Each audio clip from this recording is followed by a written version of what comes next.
from Staties Incorporated. Today I'm going to talk to you about deploying DOE to accelerate R&D on food and beverages. To begin with, let me do an audio-visual check. If you're able to see the screen and hear me talking on your control panel, will you press that raise hand button? Thanks, Merrick. Others? Wayne, thank you. Okay, that's good. That's a sample size of 2 is enough for this purpose. So let me go ahead and start the show. Okay, as I say, I'm Mark Anderson. My background is chemical engineering, and I worked in process development and R&D for food-related products that were made by General Mills in Minneapolis. So that was my beginning. So this kind of brings me right back to home of how to use multi-factor approaches like design of experiments to accelerate product and process development for food and beverages. I'm also certified quality engineer. I did quite a bit of work on plant process improvement with food derivatives and some pharmaceuticals as well, including natural vitamin E. So I have a great deal of experience, firsthand with the type of problems that people have to contend with to get the research and development done as quickly as possible. Again, welcome everyone. I've got you on mute for now. So if you would please, if you have questions, go ahead and type in chat now, but it may be later that I actually get a chance to cover that. Otherwise, just hold on, and at the end, I'll be taking some questions if you have any. Another option for those of you that are here today live and those that are watching this as a recorded webinar, feel free to send questions to me directly at my email, mark@staties.com. Furthermore, the slides themselves will be posted for you to review along with the recording at our webinar site, which is shown here. So again, please press the raise hand button if you're with me. Okay, Chloe, getting a whole new group of people, so thank you for that feedback. And I'll continue asking for the feedback from time to time and maybe take a few informal polls just to provide some interaction and give me some positive feedback.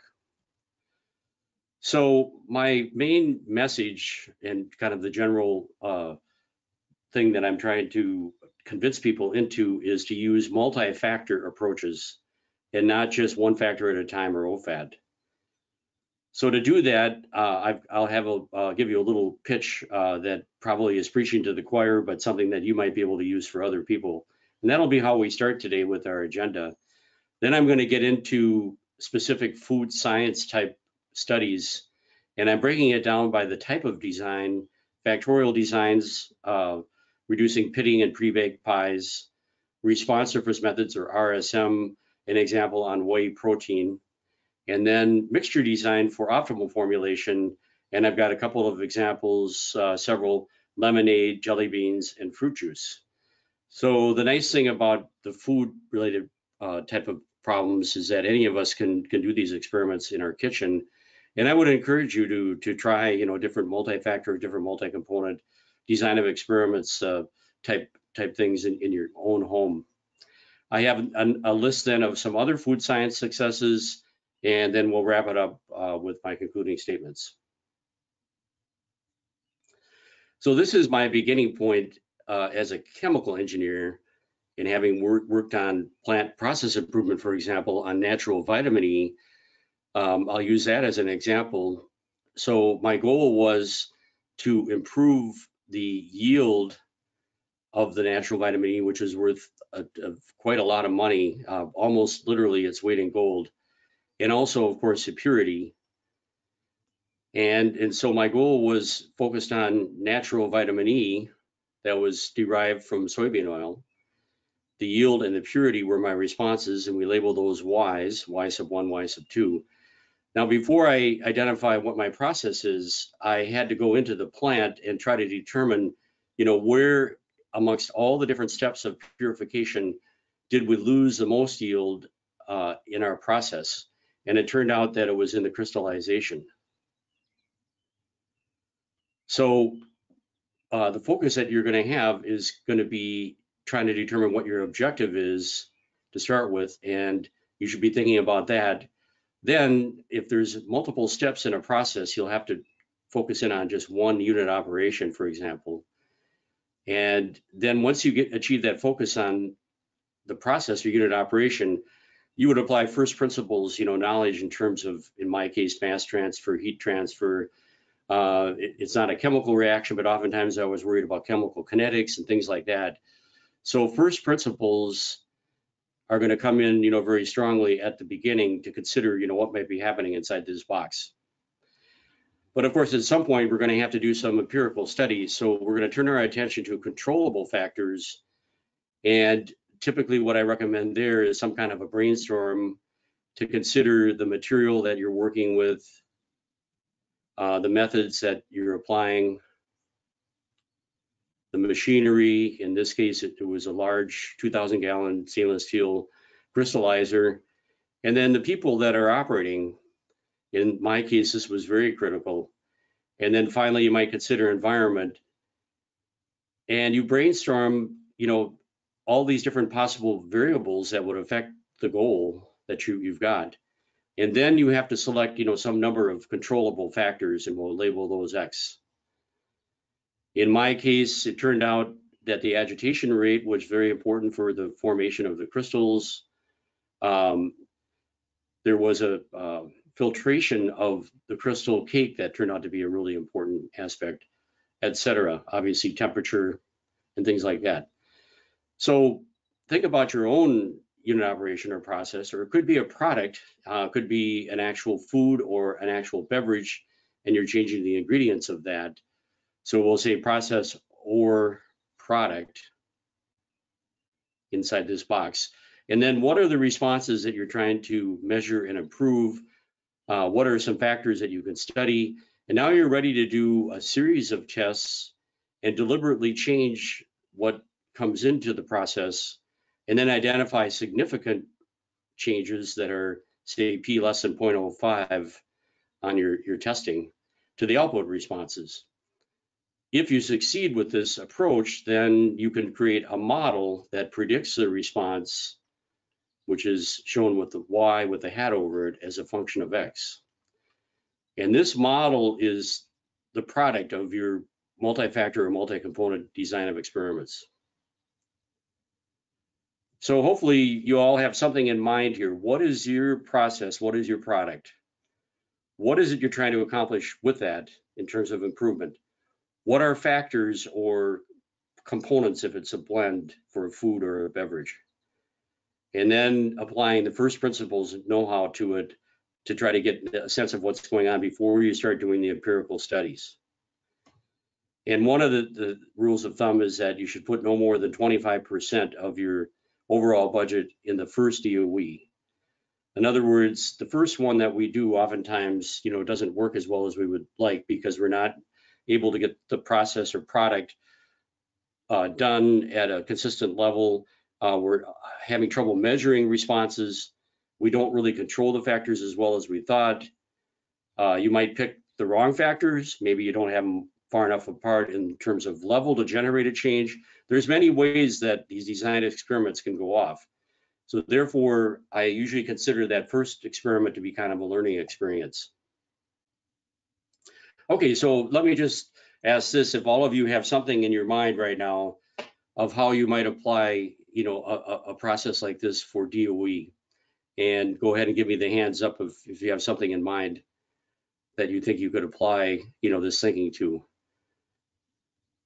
Okay, good. Well, I'm assuming that you came into this presentation just for that reason. So this is kind of a softball pitch that I just gave you. But as I say, it's important to me to get that feedback. So now the question is, how do we go about doing an experiment? And this is where I really want to focus on doing multi-factor or multi-component if it's a mixture versus a one factor at a time approach.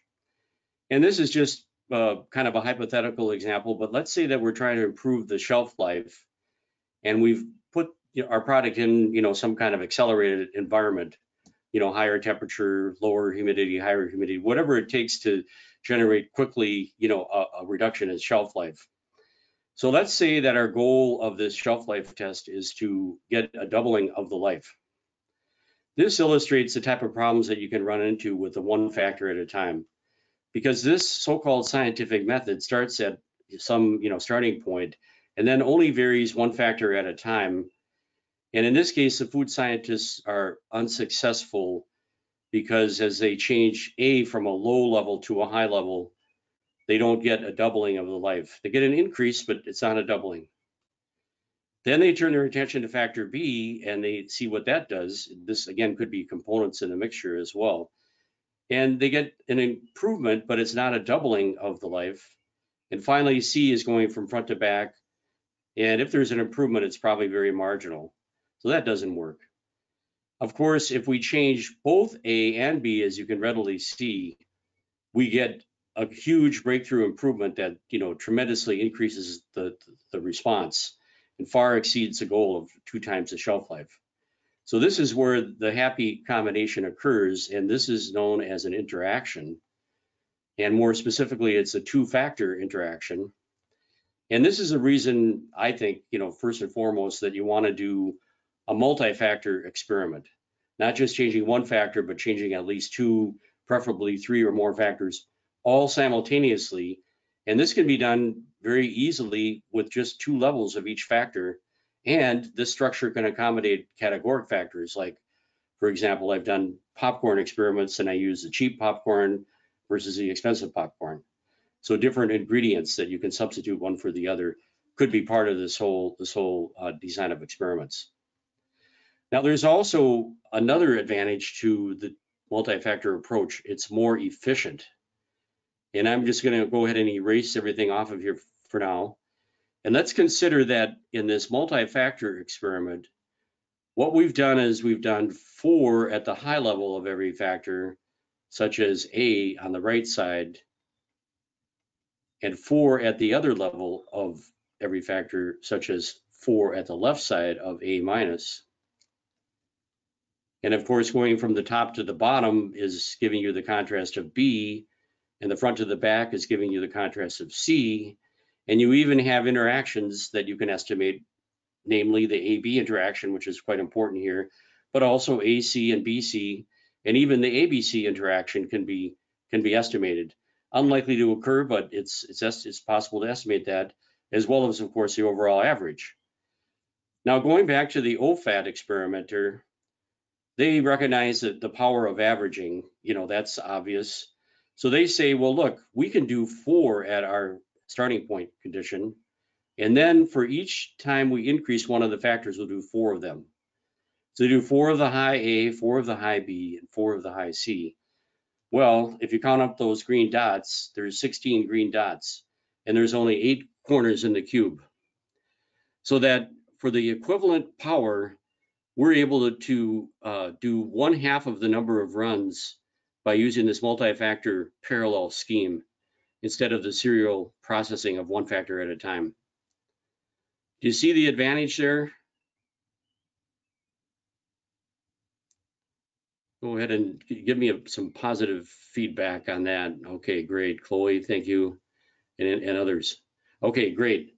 So this, again, I hope that I'm just preaching to the choir, as they say, to people that already are knowledgeable about this and convinced about it. But if you haven't tried the 2-level design in particular, and this one is actually a 2-level design with 3 factors represented as 2 to the power of 3, and you get the 8 combinations. It's very, very simple, and you just lay it out in Design Expert and then run the design in randomized run fashion.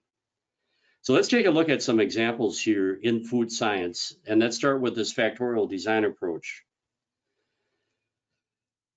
It turns out that 2-level factorial designs, which I'm going to demonstrate here for this pie case, are the core of DOE, because they're very effective if done in a fractional fashion for quickly screening down many unknown factors and finding out maybe if there's a vital few factors that have been overlooked all this time, And this can be done, for example, with an experiment that has, let's say, K of 8 factors would be a good choice. And in 16 runs would be a good design. This would be what's called a medium resolution experiment, broad and shallow, but very effective. And once we identify the vital few from this two-level factorial fractional, we then can merge in known factors and we can do a second phase characterization. And this would be either a full two-level factorial or a high resolution type design. And at this point also, we're going to add center points. Okay, so we're applying a good strategy here of iterative experimentation. And at this stage, we're able to determine the two-factor interactions, if there are any. Now, if the center points reveal that there's curvature, we're going to move off the two-level factorial design into designs that have at least 3 levels. And these designs are called response surface methods, or RSM. But that would be something we do only if we see curvature that's significant and important. If not, then we'll finish up with some confirmations to make sure that everything went the way we expect and hopefully have a celebration. So let's focus first on the two-level factorial because those are where you make the most progress. I like to think of these designs as ones that allow you to break through, as this character is doing, and make a really big improvement in your process. Now, the example I have is one that dates back some years. At the time, I was working quite a bit with Sarah Lee in Chicago, and I was actually teaching a group of food scientists. I think I had 15 or 20 scientists in my class. And suddenly, as I was teaching the second or third day, people started getting pulled away from the class. It was an emergency. And the problem was that their biggest client was complaining that on the bottom of the pre-baked pies, they could see unsightly pitting. So luckily we were well into the class, and so they already had some idea of doing two-level design. And this was a perfect example of quickly identifying potential main effects and even interactions of things with the two-level design. And what they determined was that probably based on their knowledge of food science, there would be, a number of one of these 6 factors that they studied: the dough temperature, the amount of shortening temperature, the amount of rework that they're putting back in, the aging, and the conditioner. So what they aimed at then was to minimize pitting. It was something that they had never really considered before. They also were concerned about raw spots on the bottom of the cake and the shrinkage of the pie itself. So let's go ahead then, and I'm going to go over to our tool, which is Design Expert. Let me just say that I'm going to be using Design Expert for this presentation, but we also have a more advanced package called Statis 360 that just came out earlier this year. And the 360 package is going to have a superset that includes the ability to do Python scripting, which some of you may be interested in. And at some point, I will demo that in one of my presentations going forward this year. For right now, I'm going to use our tried and true Design Expert, and we'll go to a new design selection and consider what we would do if we had 6 factors. And it turns out that on the white diagonal is the full combination of the two-level designs. But once you get to 5 or more factors, you can begin to consider doing fractions. And one nice thing about the 6-factor option is we can either go to a high resolution characterization design, which is green coded, or we could go further and cut it back another half to a yellow design, which is a screening type design.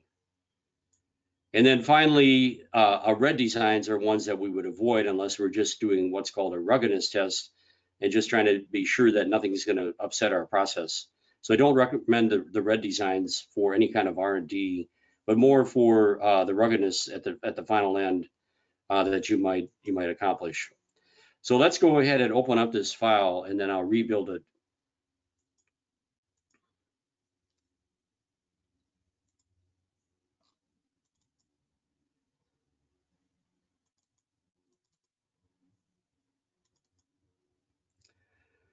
Okay, so here we have the recipe sheet, and I'll shrink it down a little bit. So you can see that we've got columns here that represent each of the different factors. There's 6 of those. And then we've got 3 responses, the pitting, raw spot, and bake shrink. And I can make those a little bit bigger for you.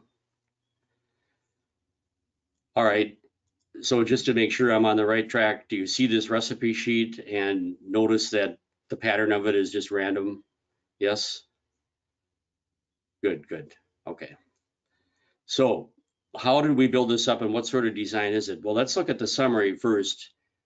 Okay, this is a minimum run resolution design. Interesting. So this is a more advanced structure that was invented by Statis. Aha. So with 6 factors to do a characterization design would normally take 32 runs. Otherwise, the next option is just 1/2 of that, which is now a yellow design.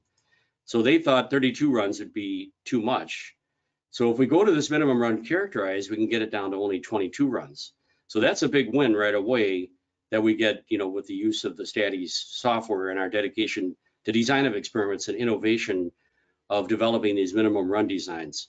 So in 22 runs, we should be able to get the main effects of the 6 factors and any interactions. And we'll be able to test out, the number of pits, the raw spot in percent, and the bake shrink in millimeters. And then each of these have a difference that we're trying to detect. So they wanted to be able to get the average number of pits, down to 0.3 or less.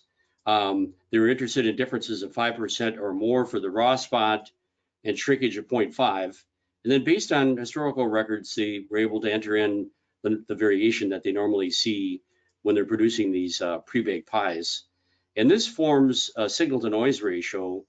And it turns out that the raw spot has the lowest signal to noise ratio. So that's the one that we're going to have to focus on. Once we get that powered up enough, then all the others will be fine. And look at this, it turns out that even with this low signal to noise ratio for the raw spot, even with only 22 runs, we're able to get a good probability of seeing the difference of 5% in that raw spot, even though we have variation of 3 on the percent. So the sizing of the design now has been accomplished, and this is one of the great things of Statis software is that we provide this opportunity for you to think about what's important to detect, what is a normal variation in that measurement, and then given those 2 parameters, we give you the power. And if it's 80% or greater, then we suggest pressing ahead. I also would say that if you have too high of a power, that means you could cut back the design further. But normally I would only worry about that as more than 95%. So that's our power calculation. And now we're back to square one of our recipe sheet laid out and ready to rock and roll and collect up the results for each of these pie bottoms as we go through. So I'll go ahead and open up the file again. And now we have the data collected, and it turns out that there's pretty good contrast in each of these responses, which is good. Now remember, this was an emergency troubleshooting experiment that was done while we were teaching the class for design of experiments.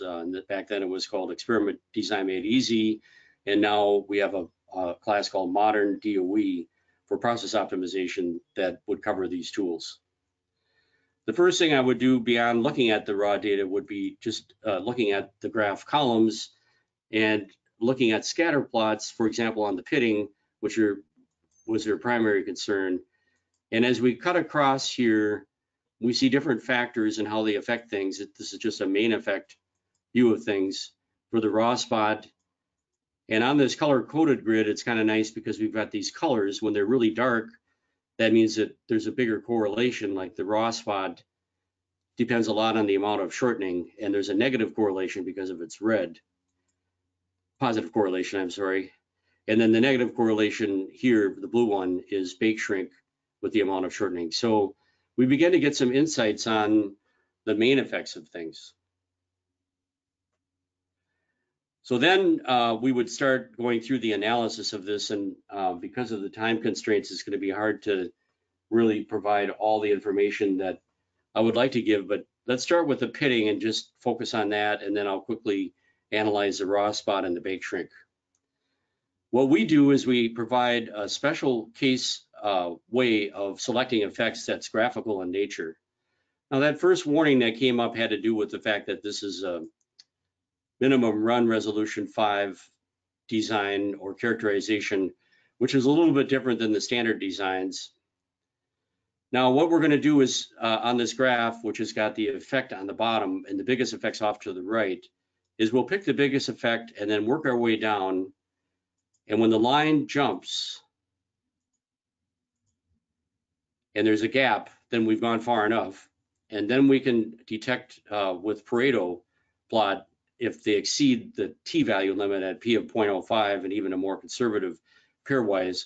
So what we've done now to start with is selected a series of effects that we're going to model, and the other effects that are these bars below the t-value limit, or the effects that are near the zero on this graph, are going to be thrown into the error pool for the residual. So we've got 15 effects that are thrown into the error pool.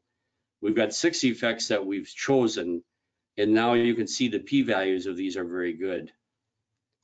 We also have, good R-squared, adequate precision. Everything's good over here, and then we look at the diagnostics, and lo and behold, there's an interesting result here. The residuals are not very normal. They don't follow a line on the normal plot, and what's really striking is that the Box-Cox recommendation for log comes in. So we would then go back and, seeing this, redo the analysis in the log scale. Because of the pits changing at such a broad range, this is going to help us restart the analysis. Now we get a much clearer picture than we had before. And now I'm repicking the effects. And this would be the selection of effects that I would pick. The dough temperature, interaction of dough temperature and amount of shortening, the aging, and the interaction of amount of shortening and the aging. And what's missing here, though, is I've got the main effect of A, I've got the main effect of V, but I'm missing B, so that when I press forward, the program will recognize that I don't have the family structures that we need for good modeling. So B actually comes into play. We looked at the graph columns before, and we saw B seemed to be a pretty active factor, so it's good that we get that in. However, what's interesting is it's not just the amount of shortening, but how it combines with the aging and the dough temperature. So once we do that, then we have a much better model. It now is going to diagnose better in terms of having a straight line on the normal plot of residuals. We have no outliers. We're in the zone for Box-Cox. And then we get these very interesting interactions of the dough temperature. The effect of dough temperature depends on the amount of shortening. If we look at this red line, we see that when the amount of shortening is high, increasing the dough temperature doesn't have much of an impact. But when the shortening is low, then increasing the dough temperature causes a huge increase in the pitting. And so this was one of the really important breakthroughs to understand what the interactions were that were causing this pitting problem. And then again, we see another interesting interaction of amount of shortening with factor E, which is the aging. And when we have a long period of aging, the pitting is reduced. But when we have a shorter period of aging, and we also have a short amount of shortening, then you get a great deal of pitting. So this is the process that we go through of analyzing. I'll do the raw spot. And you can see as I pick on the half normal plot on the right, we see the Pareto plot updated. This one just has 2 main effects, it looks like, and nothing recommended for transformation. So this one's simpler for the raw spot. The dough temperature is important, and also the amount of shortening. Interesting. So more amount of shortening causes more raw spots. I think we saw that on the graph columns. Then finally, the bake shrink. And so we'll pick off the biggest effect, the next biggest effect. Amount of shortening, dough temperature, and conditioners coming into play on the bake shrink. Checking p-values, checking R-squareds and adequate precision, checking our diagnostics. This one recommends a square root transform on the box Cox. It shows that we can get a significant reduction in residuals by going back and doing a square root transformation. So I'm going to do that. So you can see once you get the hang of it that Design Expert makes things very easy. Let's just try that again. And it looks like we're getting better results in that square root metric as recommended by the box Cox. And then we have just three things that are active: the dough temperature, amount of shortening in terms of the bake shrink, and the conditioner. With the three factors active, we also could look at something called a cube plot, trying to reduce bake shrink. We can see that there's some good conditions at the lower back bottom right. The trouble is that we've got to trade off the different results here of pitting raw spot and bake shrink. And this is where we have to do a multiple response optimization to see if we can find a sweet spot that minimizes all three of these. So the final thing after we do the modeling would be to minimize the pitting, obviously. And I'll just put a stretch target at the bottom here of 0.1. We want to minimize the raw spot, put a stretch target on that at the bottom, and minimize the bake shrink.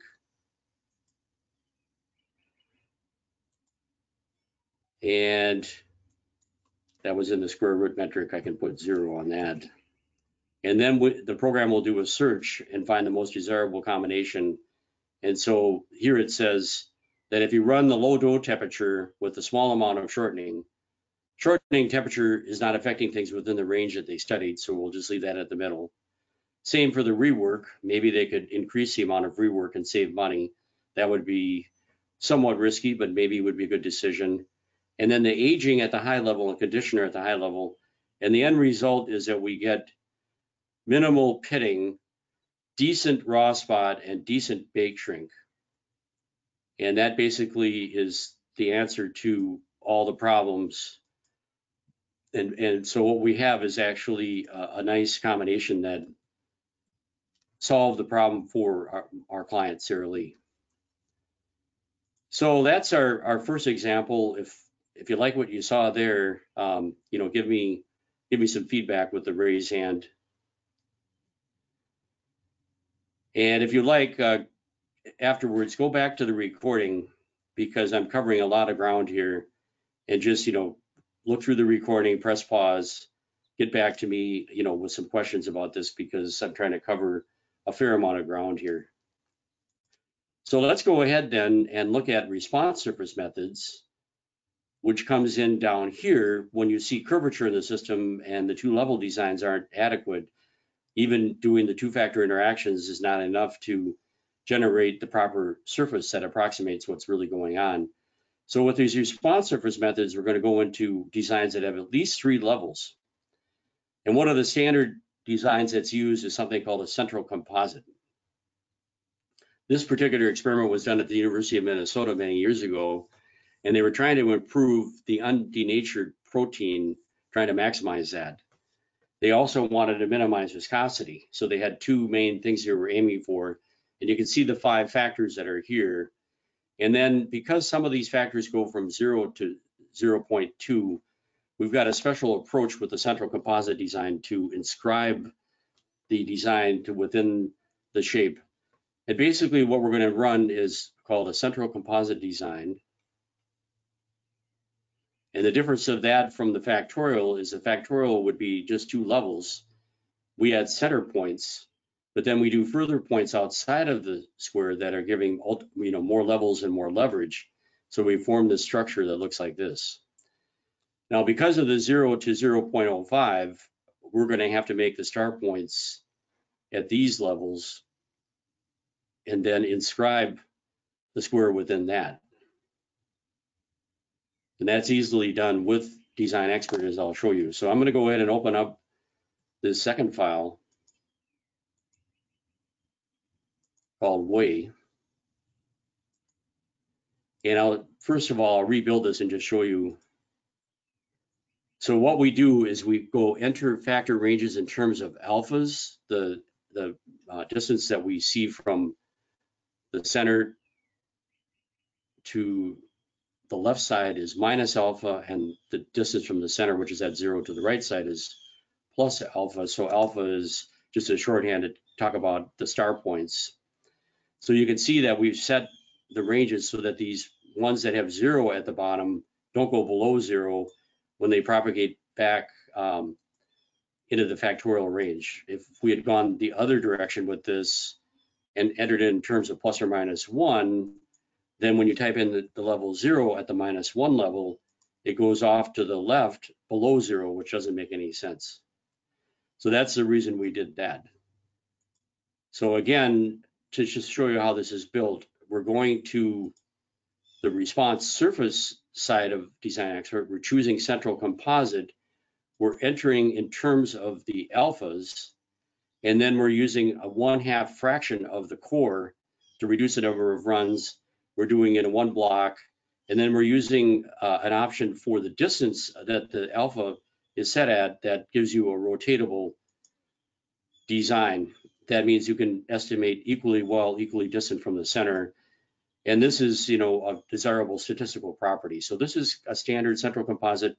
The difference is with the 1/2 fraction core, and then using the entry alpha preference for making sure we don't go outside of the range. Now there's 3 responses, and you could actually do a sizing of this using something called fraction of design space, but it's a done deal, so we might as well look at it.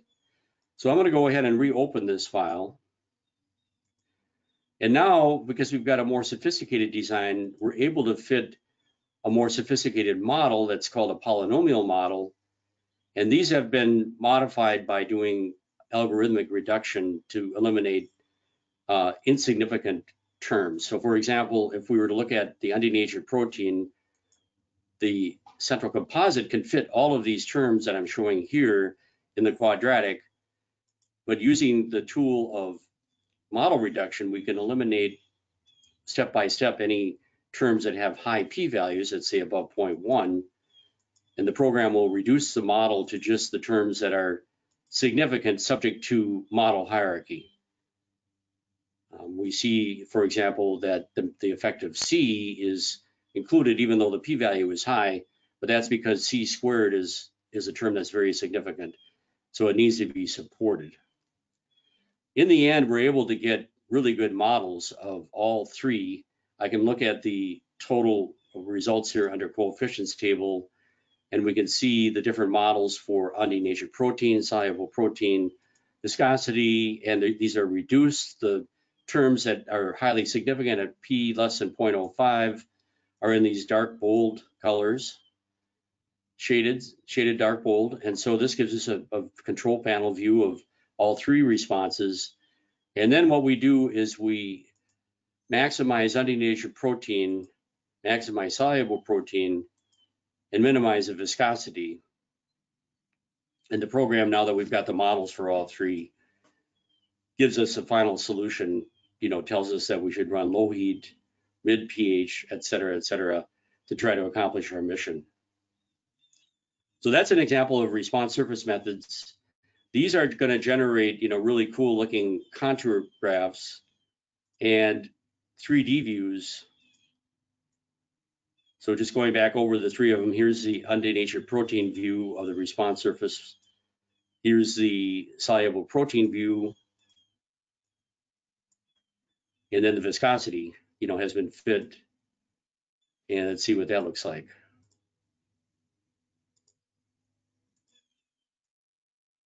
Okay, that one, look at the perturbation plot. It looks like there's not a whole lot of affecting viscosity other than B. So that was not quite as interesting in the 3D view as the other 2. And then finally, if we're trying to view this, we could look at this in a graphical overlay fashion with undenatured protein being at least 60, soluble protein at least 60, and viscosity lower than 2. And what I've done is I've superimposed intervals in here, and actually this is a big enough design that we can impose what's called a tolerance interval. And when I do that, we can push away from the sides that are shaded out, and this is our sweet spot or zone where we can meet all the requirements. And this is a very powerful graphic that tells you you've got a good chance of confirming this and making good product in the future. All right, just doing a little check back, and if you all were impressed by those 3D graphics that we saw, now that we went to response service methods, give me a positive signal. Right on, right on. Okay, great. So let's go on to the next example. And now what we're going to do is we're going to segue to a technique that's really good for food and beverage development, because it allows you to change the ingredients and see how the proportion of those ingredients are affecting your response, which of course would start off with taste. So what we're going to do now is shift over to a different flavor of design of experiments. It's called mixture design. And this mixture design is optimal, is awesome for optimal formulation of either mixtures of beverages or foods. The factors are now ingredients of the mixture. The response typically is a function of proportions and not the amounts. So like this young lady drinking this milkshake, she's just going to take a little taste and she's going to know right away if this is something good because of the amount of sugar, the amount of milk fat, the amount of chocolate. Those are all going to have to be right in terms of the proportions so that she's going to be happy with that taste of the milkshake. So given the two conditions above, if we fix the total, which could be, say, 1 glass, or it could be 100 weight percent, or whatever that total is, this will facilitate mixture modeling. And we highly recommend, if you're working with ingredients in a food or a beverage, that you apply this mixture design tool. Unfortunately, sometimes we do so well in convincing people that factorial design is great, and particularly two-level design, that our clients suffer from what I call the new hammer syndrome. The new hammer syndrome is when you get a new hammer, everything looks like a nail. In other words, you're so excited about having the new tool that you go around and pound everything.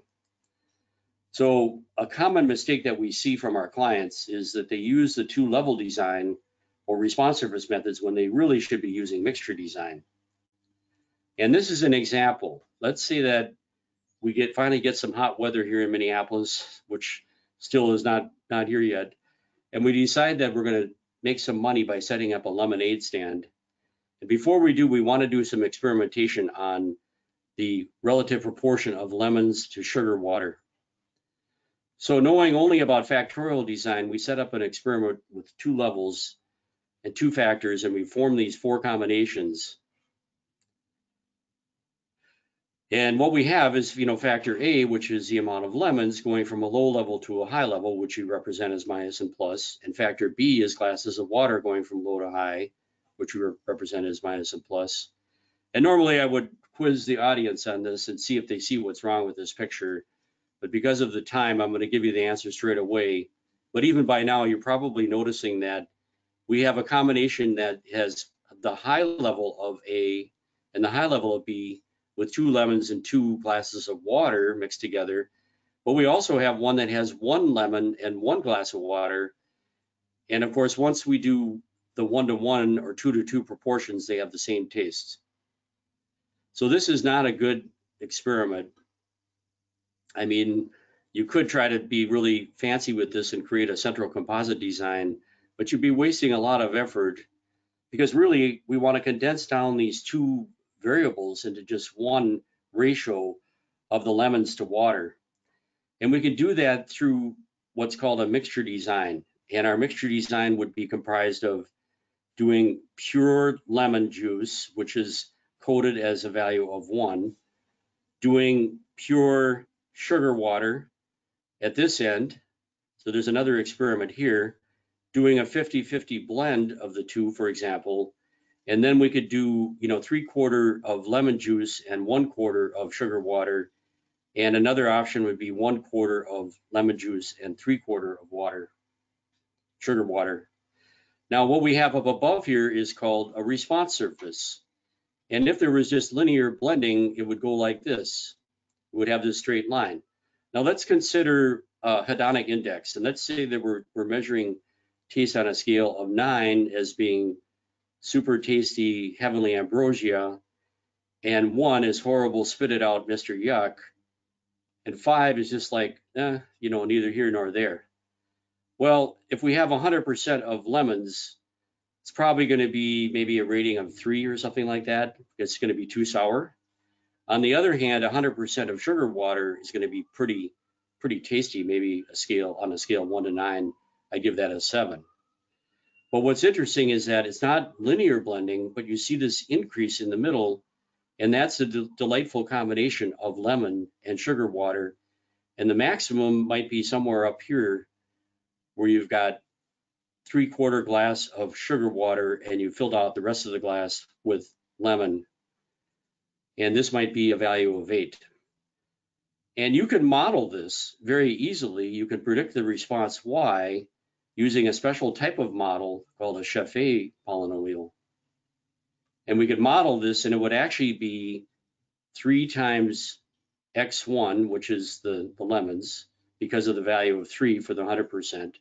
It would be 7 times x2, because that's what we get with the pure x2.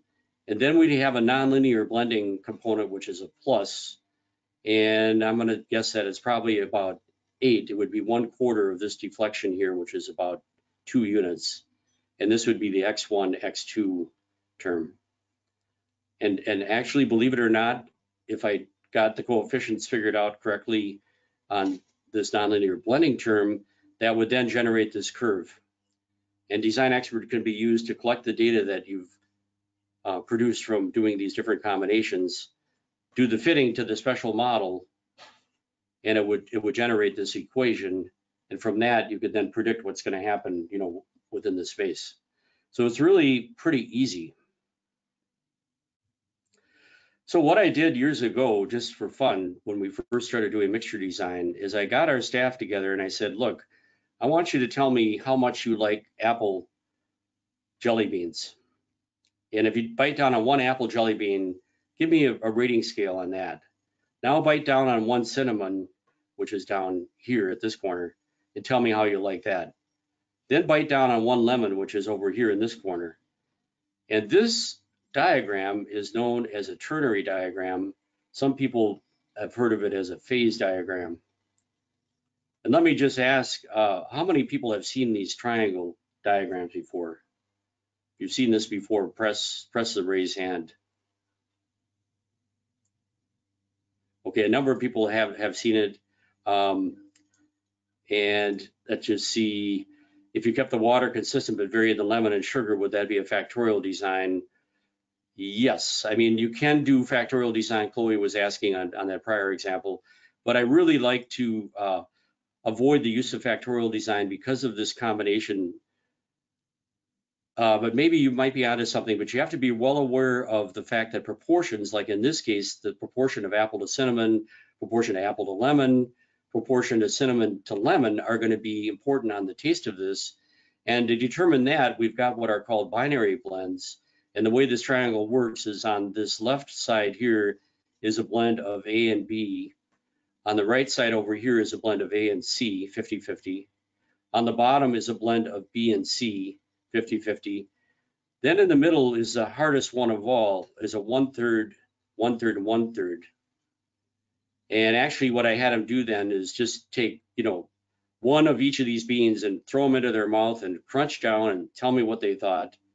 And I didn't try to do anything more than that. If I would have had a jelly bean machine, I could have done other blends. For example, we normally like to do what are called check blends, which are between the overall centroid and along these axes halfway to the corners. These are 1/6, 1/6, 2/3 blends, but I wasn't able to do that. I was only able to do the ones that you see with the red dots. So what we did then is we collected that data and we put it into, we use Design Expert to create the experiment, and then we use Design Expert to analyze results and fit that special mixture model. And here it is here. Now, the results I'm showing here are the average of all the employees.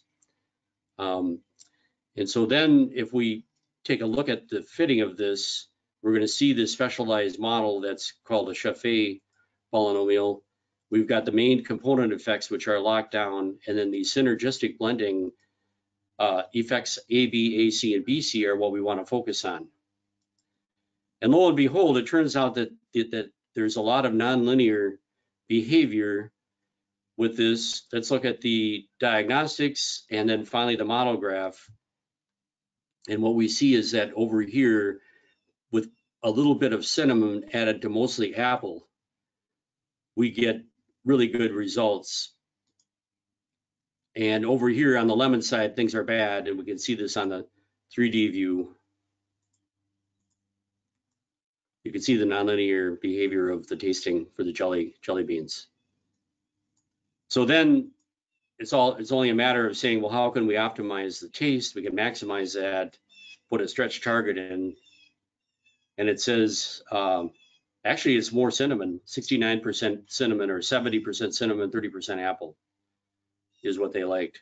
Now, each of your tasting groups is going to be different in terms of their preferences. So you might have to specialize this. Like if you're doing a taste test for children, you know, they might feel like that cinnamon is too spicy. That's what my grandkids always say. If I give them a little cinnamon lozenge or whatever, they'll complain that it's too spicy, you know, but adults like the cinnamon. So that's an example of a mixture design. In the end, what I showed you was actually average to keep it simple statistically, or KISS, I call it.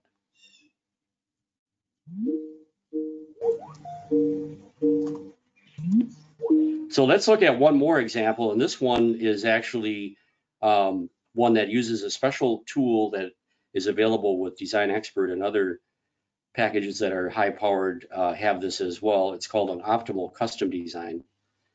And the reason we resort to this is because oftentimes when you're thinking about your mixture design of 3 ingredients, let's say we're working with the kids and we know that they're not going to like cinnamon.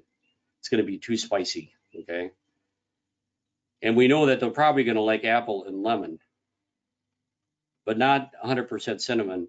If we cut the top of this off and said, no, we're never going to make 100% cinnamon, but just make sure there's only some cinnamon in there, but below some level, let's say below 50% cinnamon, we would create a new space that's not what's called a simplex, which is a simple mixture space, and we wouldn't be able to use the standard designs.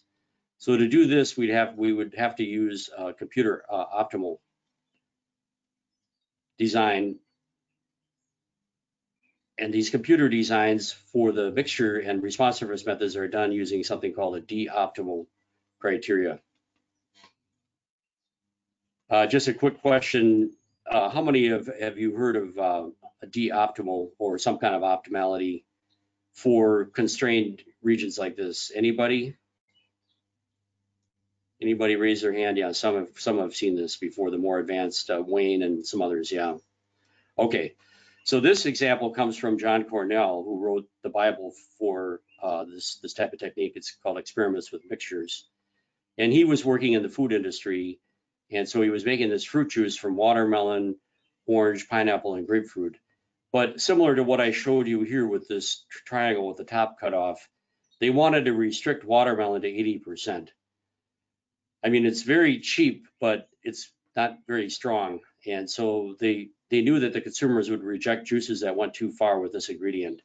So because of that, it didn't fit a simplex. Now with 4 ingredients, it's a little harder to draw because we're changing from a triangle to what's called a tetrahedron, which has got a triangle at the base, but then it's got a 4th dimension coming up. And this is actually a scan from his book showing the different ingredients of orange, pineapple, etc. at the corners. And then up here is kind of the cutoff on the watermelon. And they did a series of different blends at the highest level of watermelon. And other blends are shown in here. They're called check blends. And the results on the hedonic index are shown with the numbers. So what we can do is we can actually recreate this using Design Expert, more or less by letting the program set up our levels. So the fruit juice, and the way that we would build this design is we're under the mixture, but we go to this optimal custom. And because of the way that these ranges are set up, it doesn't fit the normal simplex. So we're going to use the computer to help us fit a special cubic model, which is a more advanced mixture model that looks at 3-part blending, nonlinear blending. And the program will automatically set this up. I think I said D-optimal, but for the mixture design and the response surface is actually I-optimal, because that does a better job of filling in the middle. The D-optimal is used for the factorial design. So this is an I-optimal design. The program has told us that, that we need 25 unique blends to fit all 25 coefficients of our mixture model. We also recommend further check blends, which are called lack of fit points, and then 5 of the total at this point of 30 are going to be replicated to get a measure of pure air. So the program has set this all up for us, and we're going to look at flavor and cost and then finish this off. And the program's now searching through and doing what's called a exchange algorithm. It's searching out a set of points that will accomplish, the best I-optimal model points, distance-based lack of fit points that fill in gaps, and then again using optimal or leverage, it picks the replicates, and then you have these recipe sheet laid out like this. You can round the values very easily now with version 13, and you'd be ready to rock and roll, with your experiment. So I'll go ahead and open up this fruit juice data now that you can see how it's easy to do it. And so now the data are collected, and then it's just a matter of fitting the model. And in this case, a special cubic reduced was a good model. And you can see the surface here with the cutoff on the watermelon. All right, and then we also did something fairly valuable. We put in a cost equation that's actually shown here. That's a function of the different ingredients. So we put a deterministic cost equation in, and then you can fit that straight away without any statistical analysis. And this shows you the relative impact of the different ingredients that are shown here. And I think A is a watermelon, which is the cheap. So that's the one that we're most interested in. Here we go. So watermelon, as you increase watermelon, the cost goes down. It looks like D is an expensive ingredient, pineapple. That's got a high slope to it. So they give you some idea straight away of the relative costs that we entered in as the equation. So then to finish off my presentation, basically with the most elaborate experiment so far is this mixture design with an optimal selection of points. And so we simply then, with the data are collected and fitted, say we want to maximize the flavor, try to get that up to the maximum of 9 while we minimize the cost. And this is our solution. 0.48 watermelon, et cetera, et cetera. So if we mix it up like this, it's predicted to give, a very high flavor and with a minimal cost. You can also say what's more important. If it's really important to minimize cost, we can make that 5 pluses, and we can make the flavor less important, let's say only 1 plus. And this will cause us to put more watermelon in because that's the cheap ingredient. So what we have then is a nice what if simulator at this point. Once we've done the experiments, collected the data, fitted the models, we're in really good shape. All right, I've reached the end of my hour, though we got started a couple minutes late. And I just wanted to put down other food science successes. If you go to the website for Staties, is go to case study white papers.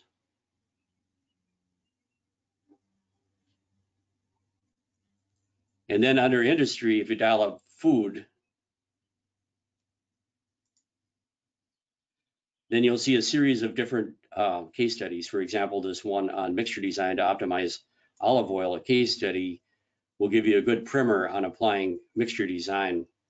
So I'd highly recommend as a follow-up that you go there and just work through some of the different case studies that we've posted, such as this olive oil, showing how we use the mixture design. So a whole series of them I just listed here. Processed cheese, that's a mixture design. The olive oil I just showed you. I've done a lot of work with microwave popcorn using Factorial Design. This would be a process improvement. I did some work on a bread maker, and then pound cake using the computer-aided optimal design. And what's notable about the pound cake is that I was able to see that we could substitute a cheaper flour and yet still hit the sweet spot. And I know that material substitution is a really big thing nowadays. Then for the more advanced responsiveness methods, I found this case study, and it's an open journal. And this one just came out fairly recently, and there's a whole series of different studies for responsiveness methods. Let's see if that loads up after a while. And then just go in and search, using Google or Edge, search with the search term staties in quotes and or design expert in quotes, and then put in addition to that food and or beverage, and you should see, plenty of different case studies that would come up as well on that. I'll have to double check this link here because for some reason it's taken a while to come up, and before we post this to the web, I'll double check that link so you can go back and get that because it hasn't come up yet.